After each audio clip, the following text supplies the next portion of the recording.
Hello, everyone, and welcome to the second installment of the United by Sustainability series presented by the Specialty Coffee Association. I'm your host, Ellie Hudson. I'm the Sustainability Partnerships Director at the SCA. I see a lot of familiar names here, and many of you have known me from other roles. Been really fortunate to work in the sustainability realm over the past year or so, and happy that you've decided to join us today. So just a little bit about this series and some housekeeping before we get started. So this, obviously our world is changing right before our very eyes. This is a very unusual time. And as the SCA and the Sustainability Department in particular, we wanted to, we really talked to a lot of our community members and sort of like, what are people looking for?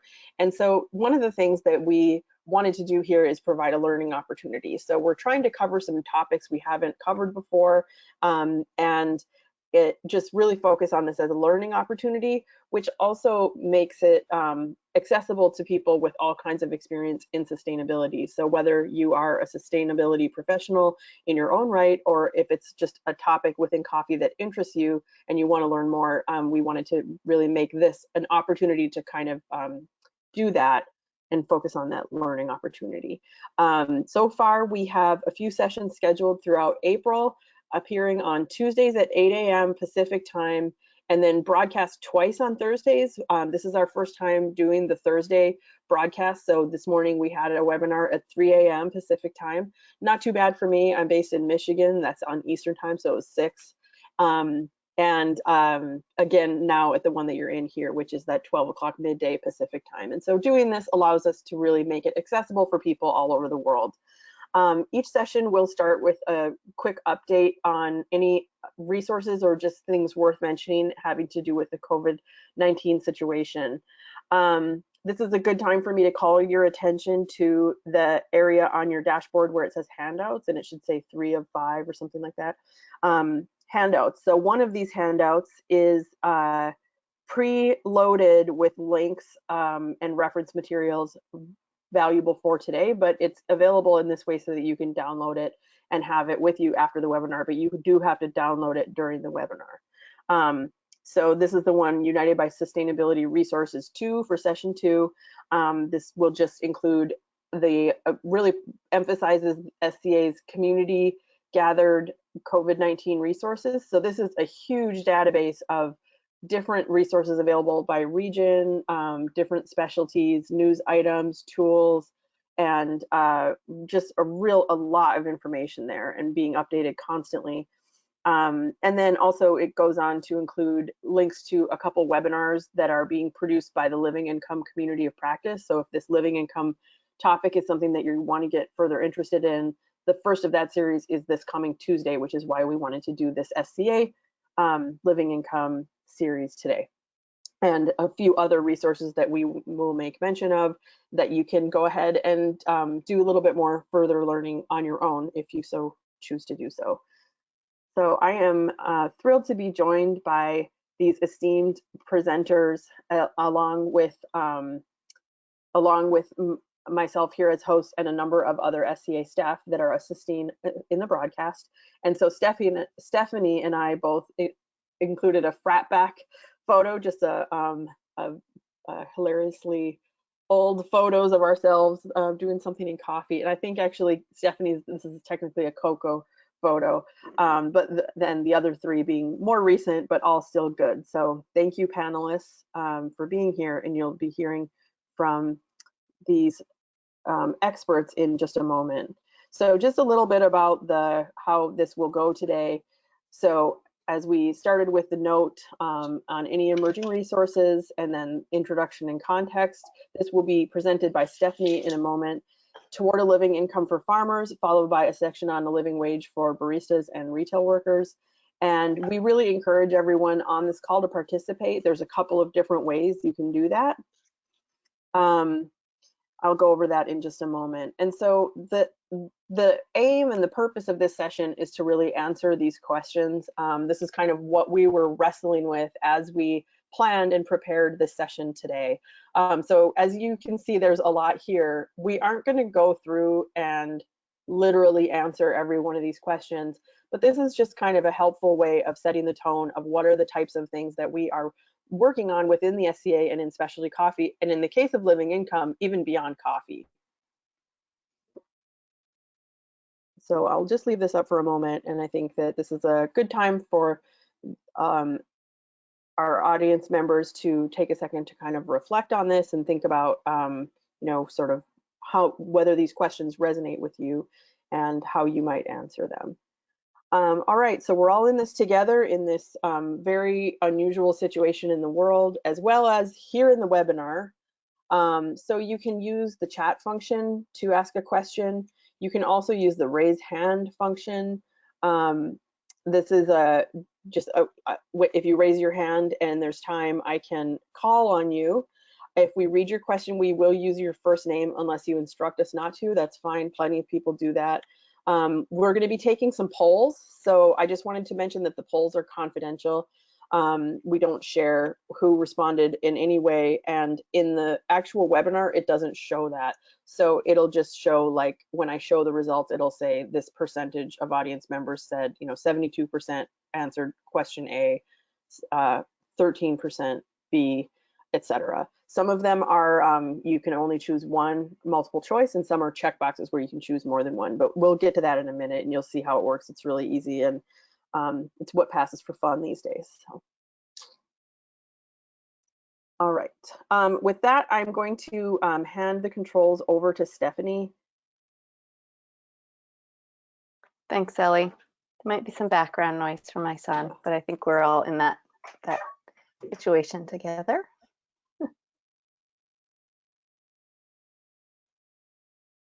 So let me know when you can see the slide, living income and living wage. Yes? Okay. Okay. So hi, everyone. Thanks, Ellie, for the introduction. I am Stephanie Daniels. I'm with the Sustainable Food Lab. We're a US-based sustainability network, a nonprofit. I'm also one of the co-facilitators of the Living Income Community Practice, and I'm going to give you a short introduction on these concepts of living income. I'll touch on living wage, but we have Michelle Bhattacharyya with you who will talk a little bit much more in detail about that concept. So just very briefly, the Living Income Community Practice is a online virtual learning community, so open and free for anyone to join. We have a website, living-income.com, where you can go, and there's a number of resources there. We're founded for two purposes. One, to focus on alignment and increased understanding of how to measure and have the same methods around living income, measuring the income gap, and then also a space to exchange around strategies for closing income gaps for farmers. And we do that in terms of lots of different supply chains, coffee being one of them.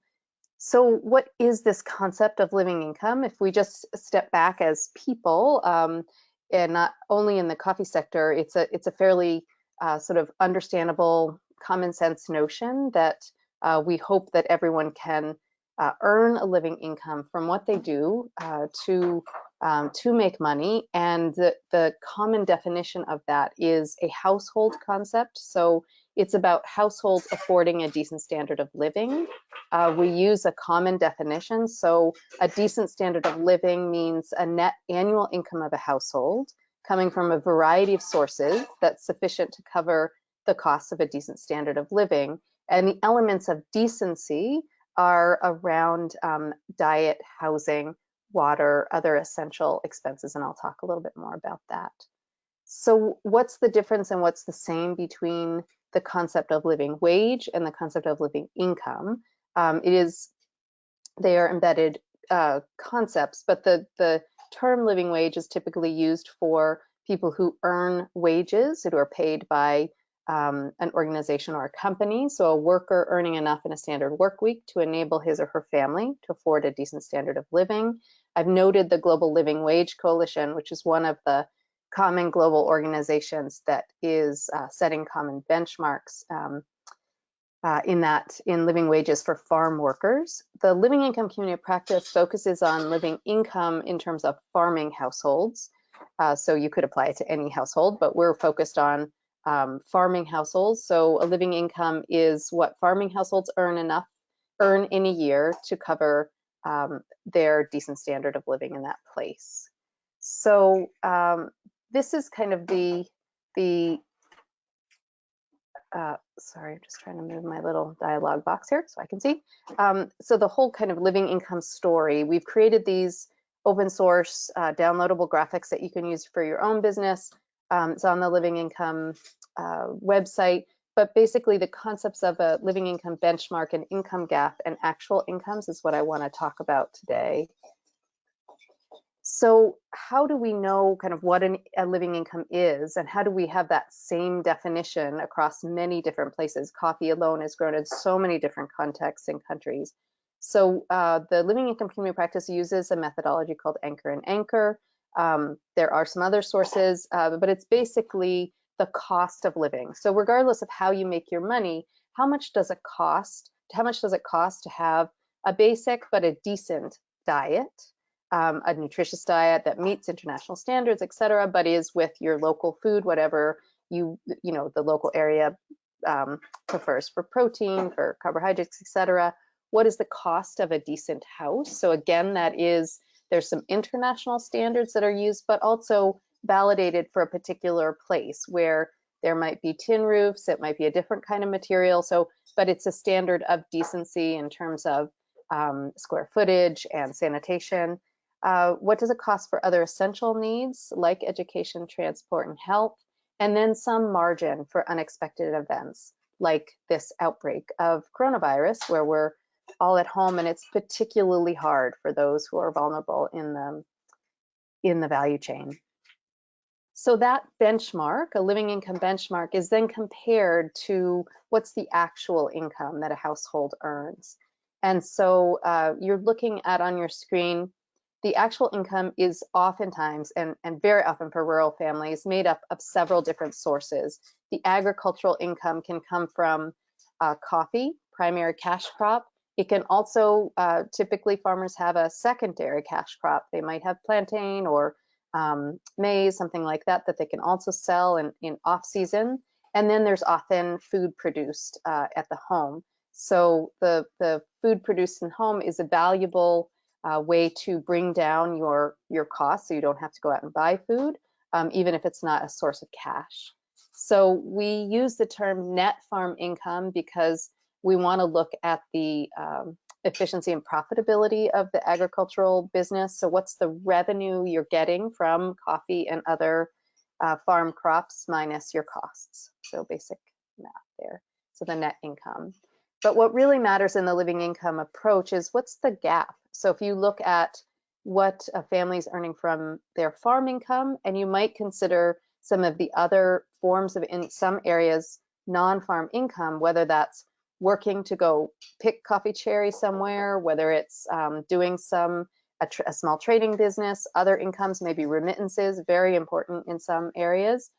All of those add up to the actual income, and then you compare that to the living income benchmark in that particular place. And that gives you calculations of, in general, how big is the gap. And what we'll see is typically the gap is bigger for farmers that have lower productivity, who are selling into markets that might have lower price. Of course, during a coffee price crisis, it's exacerbated, etc. So that's the basic concept, and we'll talk a little bit more in our next speaker with Jeremy about how that might be applied. I just want to spend a few minutes to say the way that organizations, companies, standards, NGOs, farmer cooperatives are using this concept is to think about how farm and value chain strategies might be employed to improve income. So you always do need some combination of strategies. So certainly looking at the productivity and the cost of production of coffee, critical. Looking at the pricing and trading practices. So for buyers, how they might be linking and giving some risk share to their suppliers, not only the price they pay, but are they able to give some certainty around their contracts for the upcoming season? Are they able to give clear signals of quality premiums, those kind of things. And then there's also sort of sector strategies. If you look at some areas where farmers might not have land tenure, some areas where women may need additional investment to improve their control of cash, their ability to make income, those kind of things are community development strategies, but they can have big impacts on the family's income profile. And then, of course, we are in a market, and so the macroeconomics, the sector price mechanisms, supply management in some cases, policy, agricultural policy, all have impacts on the ability of farmers to make a living income and the ability of companies to contribute to that. So I'm just going to take a couple of minutes to say what's some of the initiatives in the coffee sector around the topic of living income. There is quite a lot of work in a number of sectors like tea and cocoa, vanilla, but I want to just talk about coffee today. So these resources are in the information pack that SCA has shared with you, and this deck should also be available. I want to mention first, there's a strategy handbook that just came out from the Dutch Sustainable Trade Initiative.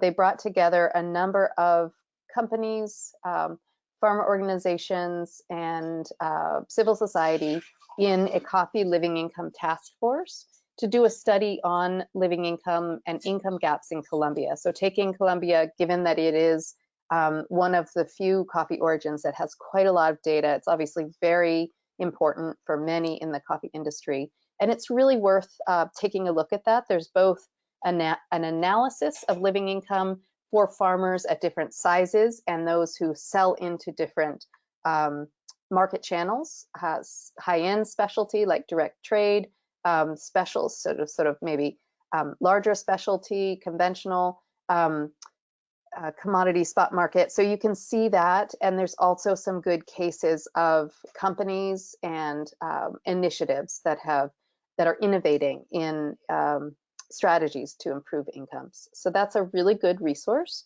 just came out. There's a new working group that's being formed by the International Coffee Organization, and that is linked to the recent London Declaration in their coffee development report. They will be bringing those actors that are both sort of origin and consuming governments as well as industry together on that working group to figure out how they bring together common cost of production data, et cetera, to look at closing income gaps in main coffee origins. A couple others, and these are just a sample of some of the initiatives, so by no means all inclusive. Fair Trade International has been a leader in this, the development of the concept and work around living income in cocoa, in vanilla, and in coffee.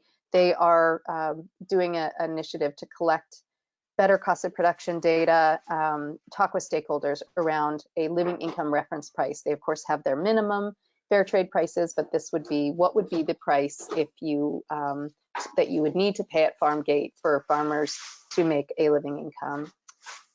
COSA and the Standards Alliance ICEAL have done a great study in Kenya, which is on the living-income.com website in income gap analysis.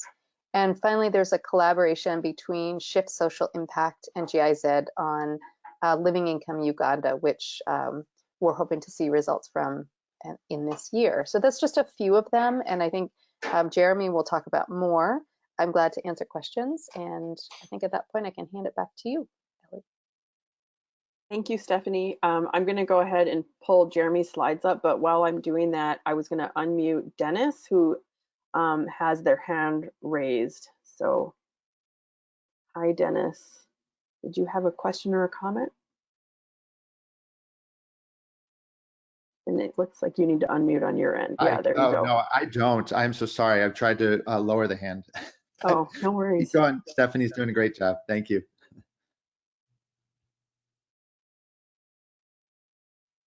Of course, we'd love to hear what you think, Dennis, and your questions, but we can leave that to the end, perhaps.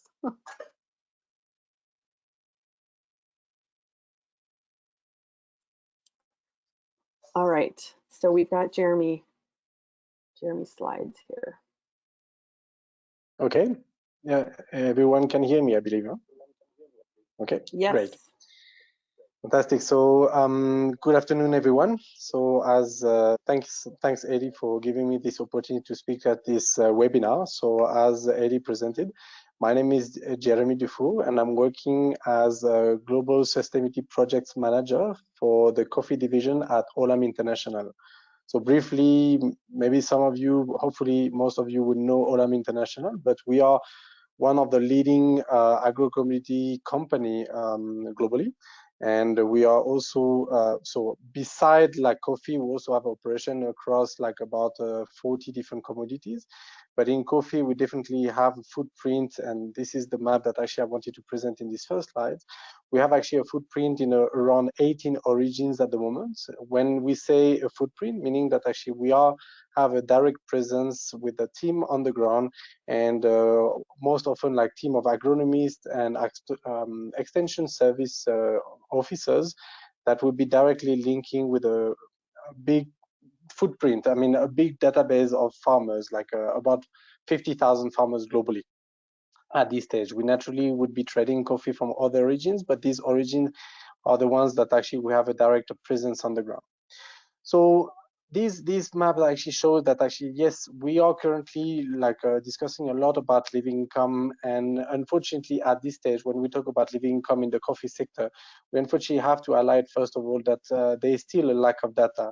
Yeah, there's a lot of efforts being done across several origins on developing some benchmarks and etc. But as we can see here, most of the origin where we currently operate, either the benchmark is not yet available, or there is a benchmark available but would require some adaptation to be relevant in the coffee sector. However, one of the things that actually from our perspective we believe is actually a benchmark independently of the methodology that is being used. What is definitely highlighting is that in most of the countries that we operate, the gap between the living income and the living income benchmark is large. So it doesn't need to be a like very accurate and very precise living income benchmark to be defined, because like the gap is definitely there. And actually the most important is to already establish strategy to close this living income gap. We are at Olam, we are building our database as well to support this effort of developing living income gap. For instance, through digitalization of our supply chain, like a tool called Office, Olam Farmer Information System, allows us to actually track and capture a lot of data at household and farming household level, which would be then used and usable to actually define and calculate and estimate the living income benchmark. If we can go to the next one, please. Okay, so yes, thanks, Stephanie, as you actually highlighted, like these infographics are extremely useful and available online. So I took the liberty to actually use this graphic, and indeed, this definitely demonstrates how a company like Olam is able to actually intervene directly in the living income benchmark and closing the gap, the living income gap. But first and foremost, it's very important for us in the private sector for us to highlight the fact that addressing the living income gap creates definitely not addressing the living income gap creates inherent social and environmental risk in supply chains. For instance, emergence of child labor and etc. Simply like to illustrate this kind of example, simply like a farmer not able to earn a living income will be more prone to actually have limited bandwidth to actually invest in his field, and actually try to find shortcuts. So basically through cheap labor or child labor and etc. So addressing living income gaps is actually obviously interlinked to many other environmental and social risks that could be tackled at the same time. But one of the things that actually, when we look at actually closing the living income gap as a company directly embedded in the supply chains where we operate, is actually we see two opportunities to actually act on it. First of all, there's an opportunity to naturally reduce the cost of living of the farmers, because unfortunately we have to realize that farmers most of the time are located in very isolated communities where some of the public services are relatively far away, and far away meaning like expensive. Similarly, they also have issues in terms of food security and etc. So there's already an aspect of actually reducing the gap by actually intervening and directly acting on these component of a living, of a decent standard of living for this farming household. And actually, which is what is our main business model, is actually the other way of actually reducing the gap would be naturally to find ways to improve the net farm income. And this is, as Stephanie was mentioning, this is by actually intervening and working very closely with farming communities on improving the practices, improving the access to finance, improving the access to agro inputs, so then the productivity of them, the productivity of the farm is increasing, and they can get a better return on their investment and better income.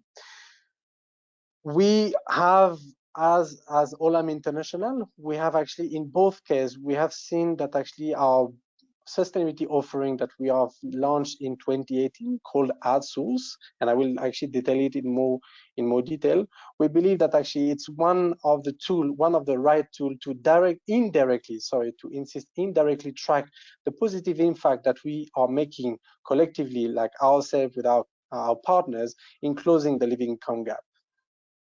If you can pass on the next one, please. Okay, so I just wanted to actually make a brief introduction of the outsource, which is our business sustainability offering for the professional of the sector. So outsource is actually a platform that actually is divided into a 3-tier solution. The first tier being outsource, the entry level, which provide assurance of sustainable supply to our customers and etc. But most importantly is like the second is like the outsource plus and outsource infinity, which are the second and the third tier, where we actually already allowing the customers and allowing our partners to directly engage on specific issues associated to a specific supply chain. For the outsource plus, we are going to talk about measuring an impact on a list of more than 99 indicators available for the customer to choose from, and that we will be tracking impact on. So if you can go to the next slide then, please. Exactly. So we so this is actually a summary of the outsource plus offering that we're doing, where we have a total of 9 topics. Yes, 9 topics that we are directly tracking in our supply chain through specific impact indicators. For instance, to give you an example of access to health and nutrition, we are tracking in the supply chain that where we operate, we are tracking how much of the communities have access to health. If they do not have access to health, it means that actually the cost to access to health will be much more expensive compared to a family living near a clinic and etc., or near like health facilities. So by identifying that actually access to health in a specific communities is an issue that will be costing the communities much more than a regular community, then we are actually offering to the customers and to our partners to actually directly interact and directly act on this specific topic, and then we will be tracking enable to actually reduce. Sorry, we will be tracking enable to measure how much of the reduction of that issue is being provided to the communities, and this can be this is relevant for all topics that actually are presenting in the slide that you can see. You can go to the next one, please. So this is like a brief example. I mean, obviously not complete and etc. But this is a brief example of actually what are the different indicators and what does a platform look like online that actually would be provided to the customers who are working with us. So then the customers are able to track on real time specific indicators, which will be easily linked to an impact on the living income gap and the closing of the living income gap. As I said, I wanted to insist on the fact that at this stage we are indirectly measuring the closing of this gap, because as I was mentioning at the beginning, there is definitely currently a lack of information associated to the living income benchmark in many of the origins where we operate or where coffee is being produced. And secondly, actually, there's also a lot of efforts to be put behind to be able to proactively measure and monitor the closing of this gap. So if you can go to the next slide, Ellie.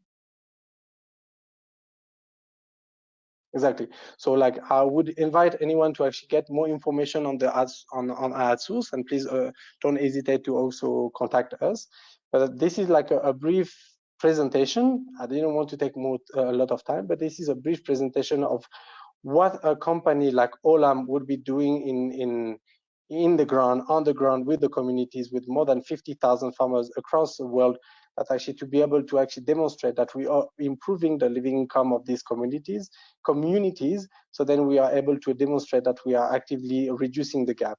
By how much is something that is still remain to be defined, but at least like actually while we are defining how much is the gap being closed, we are actively working on closing this gap already and developing strategy across the different origins working with. So I will stop here. I didn't want to take too much time, but I hope that actually it was not too long and clear enough. No, it's great. Thank you so much, Jeremy.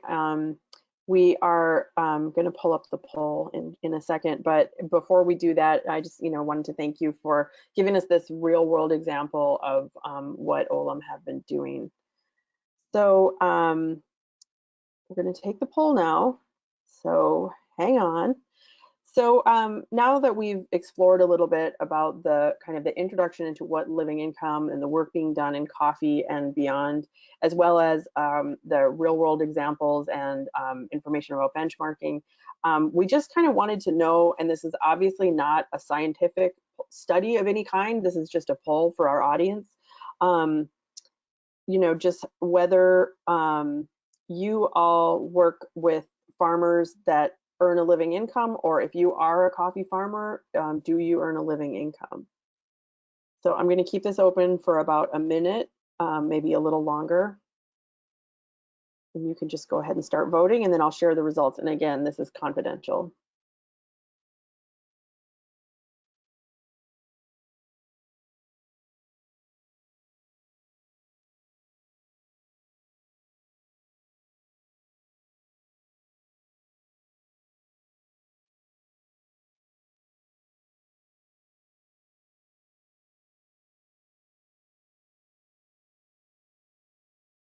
Got about 65% of the votes in.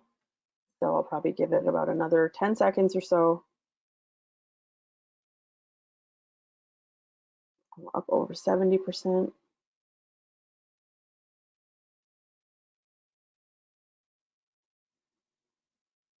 Close to 80%.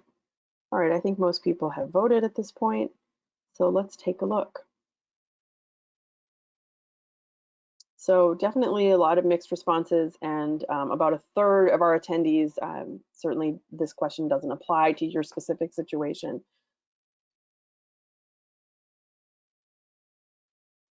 Okay. Now moving on to another question, we're very interested in our audience here, and again, like this, not just that this isn't a scientific survey, but also we know that this is a group that's interested in sustainability because you've chosen to spend your Thursday with us talking about living income. But having said that, I think it's still, we're interested in how your company has sort of responded to this particular sustainability pursuit in light of how the world has changed. So same thing, just go ahead and put your vote in, and then I'll share the results.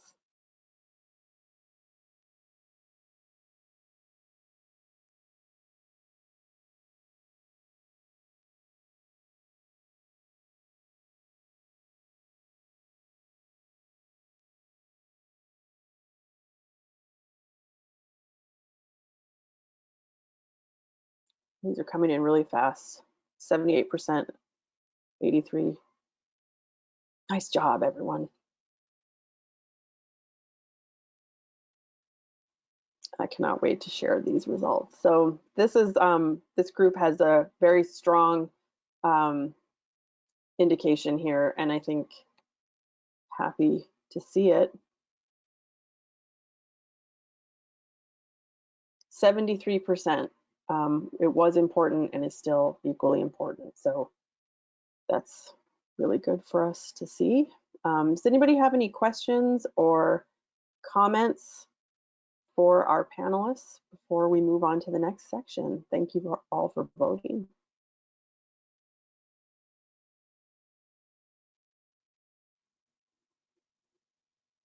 All right, shall we press on? So next we are, we'll hear from Michelle, who's gonna talk to us about living wage and specific to the barista and retail worker context. Hi, Michelle. Hi, how are you, Ellie? I'm So good. you're going to do the presentation, correct? I'll Great. keep the slides, but yeah, if you can just start with introducing yourself too. Perfect. Hi, I'm Michelle Bhattacharyya with ONUP LLC, and I've been working on living wage issues for a long time, starting in the supply chain and now working in the US and really thinking about more from the concept of paying a living wage to own employees.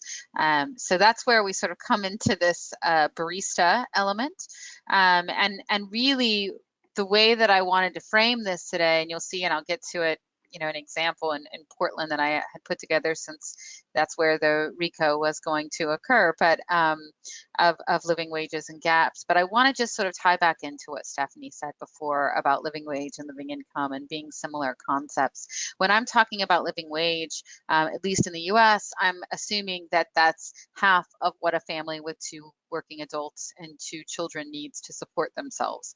That's sort of the assumption with the calculators that exist here in the US that we're using when I'm talking about a family living wage. Whereas what that really contributes to in a living income concept is a living income for that household, assuming that the other person is also earning a living wage or making enough income to cover that.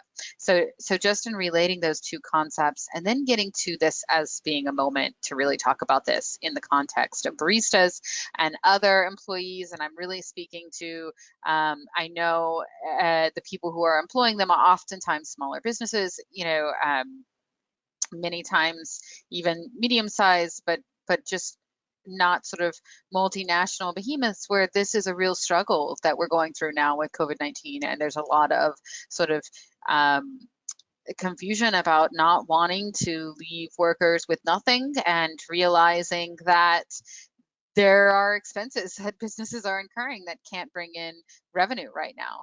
And that's a real challenge for everyone. And what I'm really hoping to highlight today is the opportunity that it creates, because I think right now it's nice to think about things from, well, yes, we're going to be faced with all these challenges, but how can we turn that around into thinking about creating a better business model? And there's a few opportunities in paying baristas a living wage that we can do now. One is, I often hear there is not enough time for me as a business to understand what the gap is between what my workers are earning and what would be a living wage for wherever I'm located. And my sense is a lot of us, especially when doors have had to shutter around the world, have time somewhat on our hands. So I'm proposing this is a great opportunity to look at what your baristas or what other workers that you are employing have been earning, what is the gap to a living wage, and then why that's important. And one of the things I want to highlight about why that's important is simply when you think about this kind of crisis that just hit. The concept of a living wage includes a margin for unexpected events, meaning that there should be some money that workers can put away every month and save, so that if you are suddenly finding yourself in the kind of situation that we're all finding ourselves in now, where income is not there at the same level, or in many cases not there at all, there is some sort of buffer, some sort of savings to help get through those sorts of times. Absent of a living wage, you sort of are living paycheck to paycheck and still, you know, struggling to make ends meet. And so when something like what we're dealing with now hits, it can be really traumatic for everyone. And I'm sure, and what I've heard too from coffee houses and from roasters and from others, is that they're really upset that they're struggling on how to keep their workers paid. And they know how much baristas, for example, are suffering, that that aren't able to work.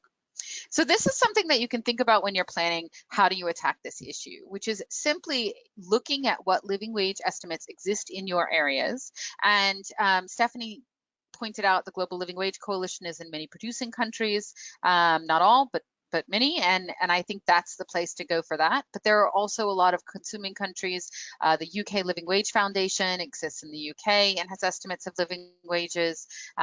In the US, the MIT Living Wage Calculator has done estimates county by county of cost of living, and those can be adjusted fairly easily to align with sort of the global concept that's around behind the anchor methodology, or at least in most part align with that. And what I want to talk about today is how, let's say if you're in the US, how you would go do that. There are also organizations in Australia and New Zealand and other areas of Europe that are coming out that are looking at living wage estimates. So please follow up with Ellie if you don't know where to get an estimate after this, and I'm sure that she and I can find some additional resources for specific locations. But what I did is an example of Portland and looking at a barista living wage gap. And you can see in black, that's what the minimum wage is in Portland. Baristas typical wages, I pulled from a large survey that was put out actually by baristas about what they are earning and what they are getting in terms of benefits that a lot of baristas from a lot of different organizations responded to voluntarily. And this shows sort of what their typical wages, what their typical tips are. It gives you a good understanding of, in a crisis like this, even if you're an employer that has decided you'll continue to be able to pay your baristas while they're not working, for example, they're still losing that tip income that exists there, right? So it gives a good sense of what's going on. And then I put two different things, an individual living wage and a 2 working adults, 2 children living wage in Portland. And the reason I put that is because I think people often get confused and say, well, this employee is single and doesn't have a family, and therefore I could pay an individual living wage and feel good about that. But the case is that the concept of a living wage means that, one, you're not discriminating in pay practices based on whether someone has a family or not in terms of what you pay, but also you're not prohibiting people from being able to live with a family because they simply can't afford it. And in many cases, people do have families right now that they're having to support. So the living wage is that sense of getting towards a living income for that family. So what I'm suggesting that you're able to do is think about your own baristas, for example, and what they're earning. Get a sense from them. What's the typical dependable tip amounts that they take home every day, and you're going to get your own sense of where you fall on what you would see in this blue line, and then compare it to the far right line. And the pieces you'll see in that, the purple will be the MIT calculation if you go to their site. The light gray area is going to be that 5% extra for unexpected events, which is crucial because that's what would help you get through this sort of crisis right now. And then the top area is in the US, that access to healthcare. The MIT calculations assume that an employer pays for healthcare for their workers and provides healthcare for their workers. If you don't, then that extra amount above and beyond is necessary because that's what it would cost. And anyone in the US can calculate that or take a look at that, spend this time looking for that by going to a health exchange and looking for a silver level plan at a living wage and seeing what subsidies are available and what the cost might be. And you can easily add on what that expense would be. So this is sort of a simple tool in the US. How would you understand what a living wage is for your baristas? How do you understand what they're currently making? And the idea behind understanding this is that we're all having to rebuild our businesses. We're all having to, I mean, myself included, there's a lot of change that's happening and we're all having to rebuild from this crisis. And what that offers is the opportunity to then come back with a new model that's going to be more sustainable and is going to prevent the same kind of pain that's felt by many workers going on in this COVID-19 situation that we're enduring right now. The other huge benefit is that consumers are acutely aware of what it means to not earn enough in this crisis, because so many people are sitting around suffering and not being able to pay for the basics. So what I really say is this is an opportunity when we are able to reopen doors to be able to explain to consumers, this is we might be charging a little bit more for this cup of coffee, but this is the reason that we're doing so. We need to make sure that we're able to make our baristas aren't going to suffer in the future, that we're able to take care of them in this sort of crisis. And there's sort of a general opinion that you're pulling on a communal feeling that's coming out of COVID-19 and what everyone's going through as a larger community. So there's a real opportunity to communicate why living wage and living income is important, and your baristas are your front line to doing that. And if you're not paying your baristas a living wage and a living income, it's really hard to explain why things might change in order to cover that. And it's also a little bit easier right now. People don't know what to expect in terms of pricing when we come out of all of this. People know that there are going to be changes. A lot of times I hear that people can't do anything. Businesses don't want to rock the boat or make any changes and upset consumers. You have a moment here that is very unusual, where everyone sort of understands there's going to be change. So this is the time to take to really redesign. And I want to take that to one other place. If you're not only looking at baristas, and again, I gave a US example, but there's others in the UK and other places, but to think about how you integrate that into corporate culture, and also think about what you and what you're paying for coffee is doing to enable a living wage or living income for farmers in your supply chain, to make sure that supply chain is more sustainable and you're creating, again, and building a more sustainable business. And the next slide sort of shows you a little bit about some of the pieces, and I'm going to go through pretty quickly on this just because I know we're short on time, of the questions you could ask a producer with whom you have a relationship. And I think that's why specialty coffee is uniquely positioned to really sort of take this forward. There are a lot more relationships direct between, for example, retailers and producers. There's a lot more understanding in that than a number of other agricultural crops where I have worked on living wages in the past. And that creates an opportunity to really know what's going on and what that gap is between what you pay and what would enable a living income for that farmer, and assuming they're paying living wages for the work that's being done.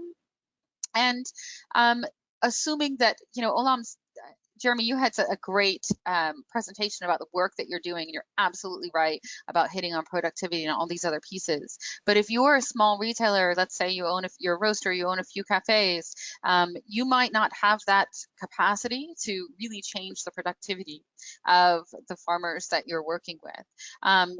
And so there is sort of a sense of, how do you take responsibility for understanding how the price you pay, which is what you might have control over, either enables a living wage or a living income at current levels of productivity and with the current situation that's prevailing. And you can do that by understanding what percentage of costs of let's say a pound of green beans of coffee are going to be able to cost, what they actually cost in terms of cost of production. Usually it's around 70% is labor. And then you're going to look at what that producer currently pays workers or earns for themselves, basically in an hourly rate. What are they earning every day, and how much time are they usually putting in to produce that? And then typically that's going to be around a minimum wage in a lot of different countries. That's what we've been seeing for wage workers. For income, sometimes it's even lower because you're having smaller farms, 1 to 3 hectares, so very small spaces. And then finally looking at what are the living wage estimates that do exist. I think Jeremy mentioned that there's a lack of them in some places, especially in the income community. But if you're thinking from this sort of concept of a small roaster or a smaller cafe where you want to be able to know your role in things, you can frame it a little bit easier in wages.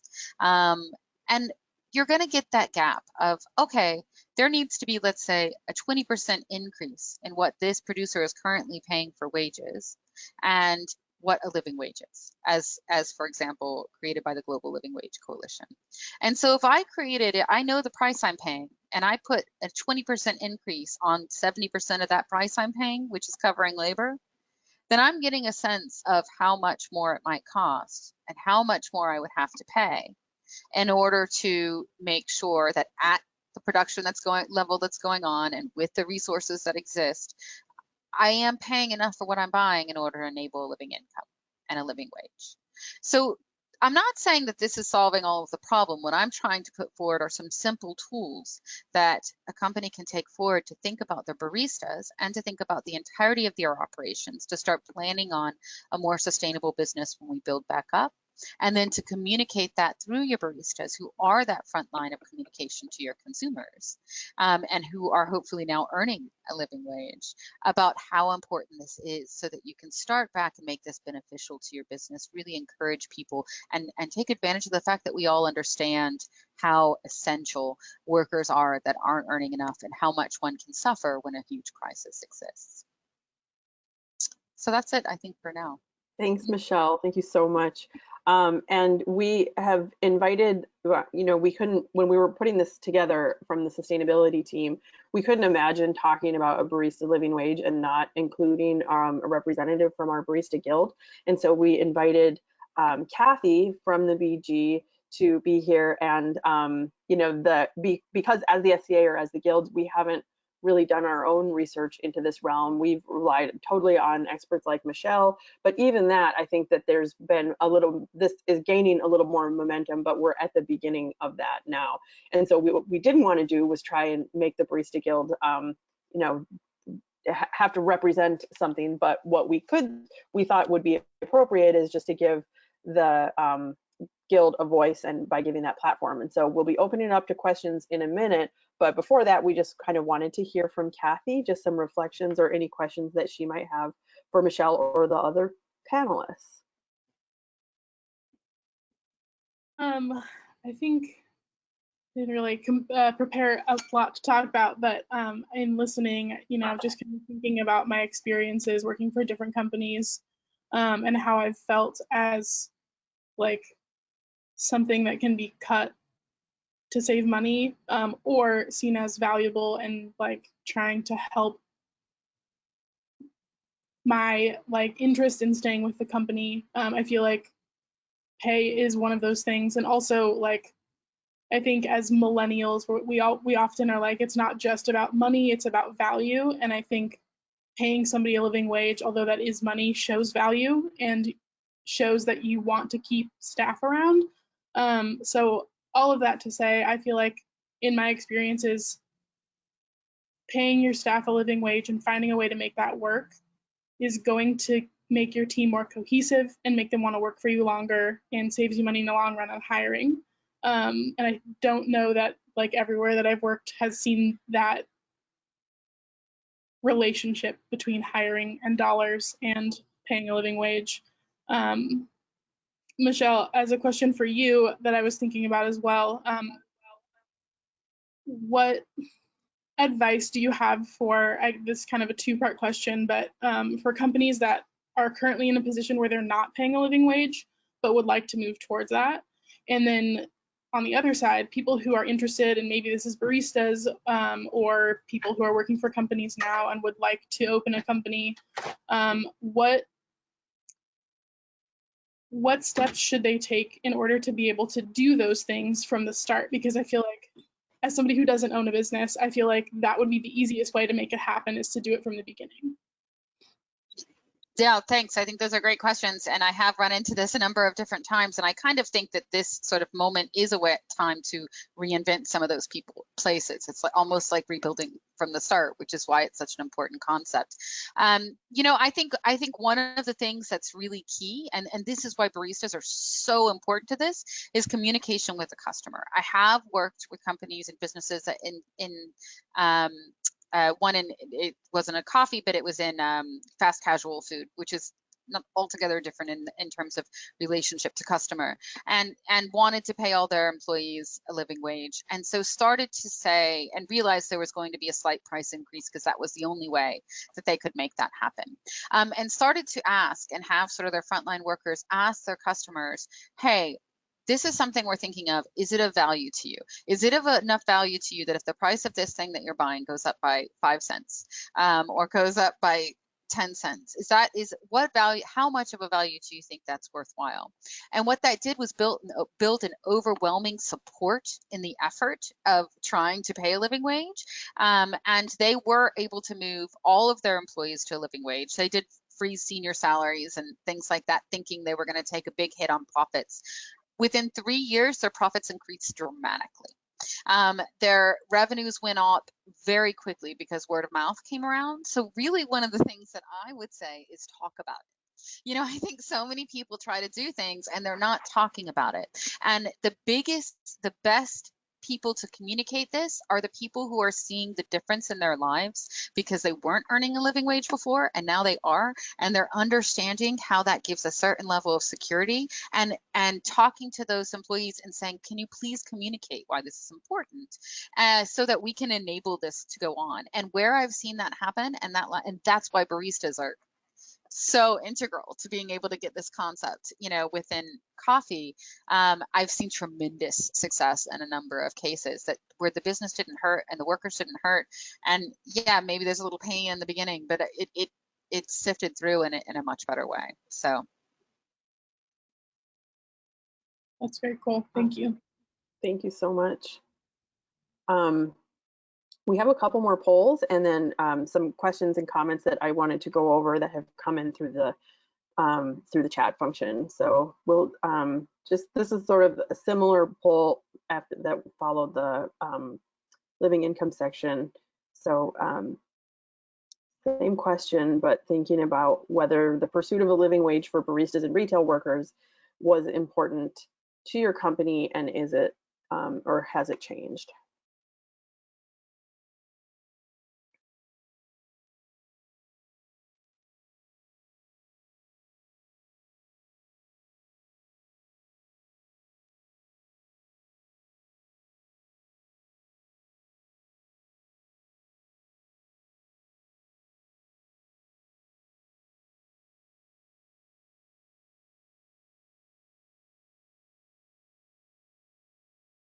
All right, we're about 70%. I think we'll leave it open for another 10 seconds.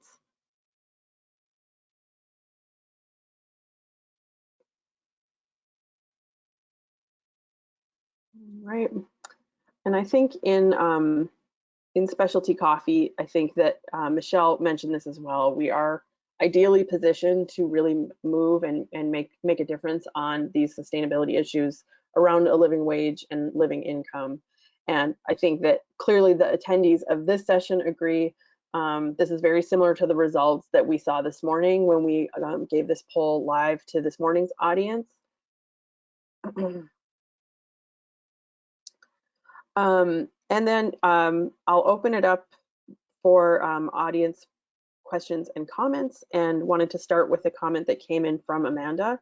This was about just living income in supply chains, and then Jeremy has provided a response already. So I'm just going to go ahead and read all of that. So Amanda says, I just want to add that I think for many coffee professionals, it's difficult to answer with certainty if farmers in their supply chains earn a living wage or not, due to the lack of data available.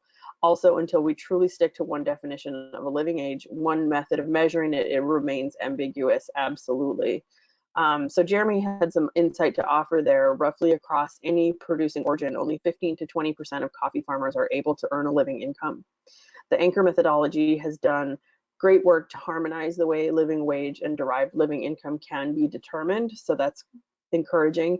And as said, the gap is often very big anyway. To spend too much effort in determining precisely the income gap, but immediately get into actions to close the gap through partnerships, for instance, are things that would make a difference. So I think that's absolutely insight that's relevant to that.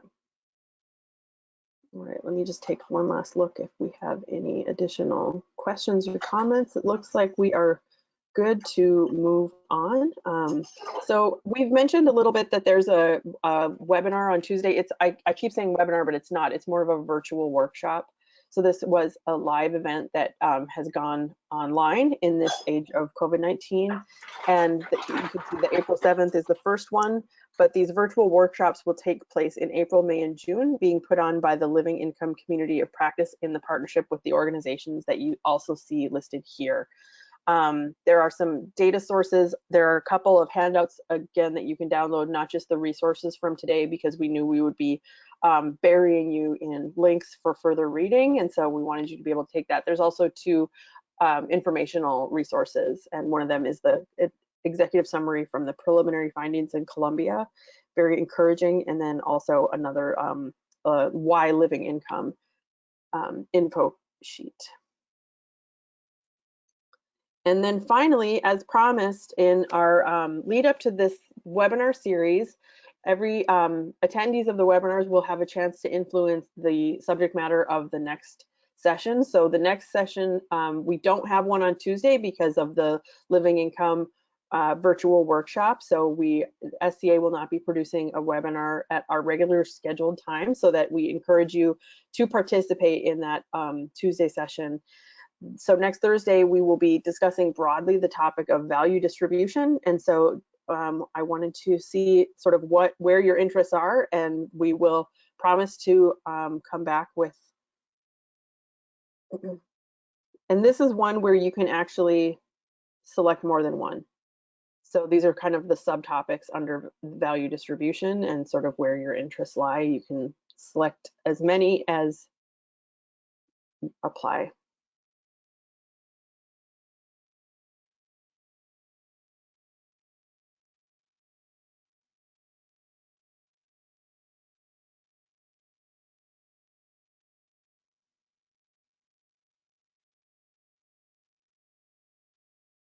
Oh, the PCR is the SCA's Coffee Price Crisis Response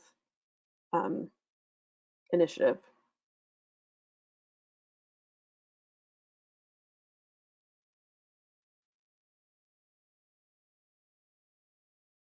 All right, getting up to about almost 80%, maybe another 5 more seconds. Thank you everyone who has voted. Now let's see the results. So a little bit of mixed results here. Seems to be interested in all 4 of these, but the first 2, value creation and coffee companies and value distribution with a first-hand perspective.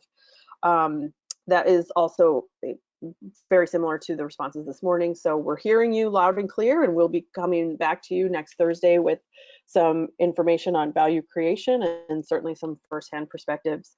I will leave you with just a couple of quick links, and then again, you can download the folder, but we're at the top of the hour, and really appreciate the audience being here and very much the panelists. I was saying to one of my colleagues earlier, after the morning session, I just felt so grateful and just humbled that these incredible experts would give of their time and expertise to our community, and it was just really an honor to be a part of that. So thank you panelists, and thank you attendees, and we will see you all next week. Thank you. Thanks, everyone. Thank Thank you. you. Bye-bye. Bye.